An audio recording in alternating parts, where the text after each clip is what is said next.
નમસ્કાર મિત્રો મિત્રો ઇંગ્લિશ ગ્રામરમાં આપણે આગળના લેક્ચરમાં સંયોજક વિશે અભ્યાસ કર્યો હતો કે સંયોજક એટલે શું, સંયોજકોનો ઉપયોગ ક્યાં ક્યાં થાય છે, કયા વાક્યની અંદર કેવા સંયોજકો આવતા હોય છે, સંયોજકોના નિયમો વિશે અભ્યાસ કર્યો હતો. તો આપણે આજના લેક્ચરમાં કેટલાક સંયોજકો જોઈશું. પહેલો સંયોજક છે ધો કે ઓલ્ધો, એટલે કે છતાં પણ, તેમ છતાં, પરંતુ. મિત્રો ધો વંચાય છે અને ઓલ્ધો વંચાય છે. થોટ કે ઓલથોટ તેવું વાંચવાનું નથી. તેનો ઉચ્ચાર ધો કે ઓલ્ધો થાય છે. ધો અને ઓલ્ધો બંને એક જ છે, એક સિક્કાની બંને બાજુ, એટલે કે એક જ છે. હવે આપણે ધો કે ઓલ્ધો વિશે થોડુંક જાણીશું. આ સંયોજક બે વાક્યો વચ્ચે વિરોધાભાસ દર્શાવે છે. એટલે કે જો વાક્યની અંદર વિરોધાભાસ આવતો હોય તો તે વાક્યની અંદર ધો કે ઓલ્ધોનો ઉપયોગ થાય છે. અને આ સંયોજક મોટે ભાગે વાક્યની શરૂઆતમાં વપરાય છે અને વાક્યની વચ્ચે પણ આવે છે, પરંતુ મોટા ભાગ્યમાં વાક્યની શરૂઆતમાં વપરાય છે. દાખલા તરીકે આપણે તેનું વાક્ય જોઈએ. પ્રથમ વાક્ય છે અજય વર્કડ હાર્ડ અને બીજું વાક્ય છે he failed in exam. તો હવે પ્રથમ નિયમમાં કહ્યું છે કે આ સંયોજક બંને વાક્યો વચ્ચે વિરોધાભાસ દર્શાવે છે. એટલે આ વાક્યમાં વિરોધાભાસ જોવામાં આવે છે. જુઓ, અજયે ખૂબ જ મહેનત કરી, અજય નાપાસ થયો. બીજું વાક્ય છે અજય નાપાસ થયો. એટલે કે આ બંને વાક્યને જોડવા માટે જે સંયોજક વપરાય છે તે ધો કે ઓલ્ધો માંથી ગમે તે એક સંયોજક વપરાય છે. તો આવા વાક્યને જોડવા માટે ધો કે ઓલ્ધોનો ઉપયોગ થાય છે. ધો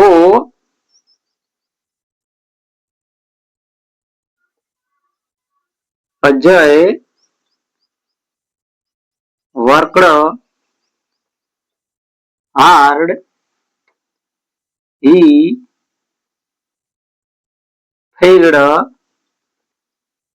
in exam. એટલે કે તો Ajay worked hard he failed in exam. એટલે કે અજય ખૂબ જ મહેનત કરી છતાં પણ તે નાપાસ થયો. અહીં આ વાક્યમાં વિરોધાભાસ દર્શાવે છે. અહીં તમે ધોની જગ્યાએ ઓલ્ધોનો પણ ઉપયોગ કરી શકો છો.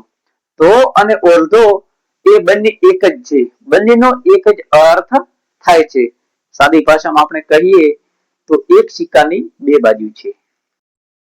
બીજું વાક્ય જોઈએ, he is poor, he is honest. એટલે કે તે ગરીબ છે. બીજું વાક્ય છે તે પ્રમાણિક છે. તો અહીં બંને વાક્યમાં વિરોધાભાસ દર્શાવે છે. શું દર્શાવે છે?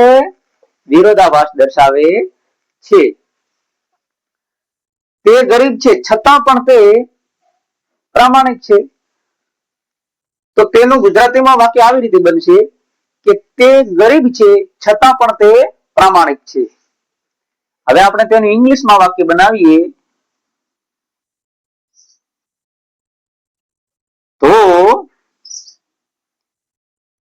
he is poor અલ્પવિરામ he is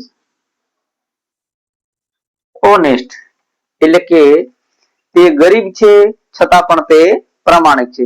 અહીં બંને વાક્ય આપેલા હોય તો ધો કે ઓલ્ધો તે વાક્યની શરૂઆતમાં આવે છે અને પ્રથમ વાક્ય પૂરું થાય એટલે આપણે અલ્પ વિરામ મૂકવાનું છે અને બીજું વાક્ય પૂર્ણ થાય ત્યાં પૂર્ણ વિરામ મૂકવાનું છે. અને આવા વાક્યોમાં વિરોધાભાસ દર્શાવે છે. એટલે કે જે વાક્યમાં વિરોધાભાસ દર્શાવતો હોય તેવા વાક્યમાં સંયોજક તરીકે ધો કે ઓલ્ધોનો ઉપયોગ થાય છે. અને ધો કે ઓલ્ધોનો ગુજરાતી છતાં પણ, તેમ છતાં, પરંતુ તેવું થાય છે.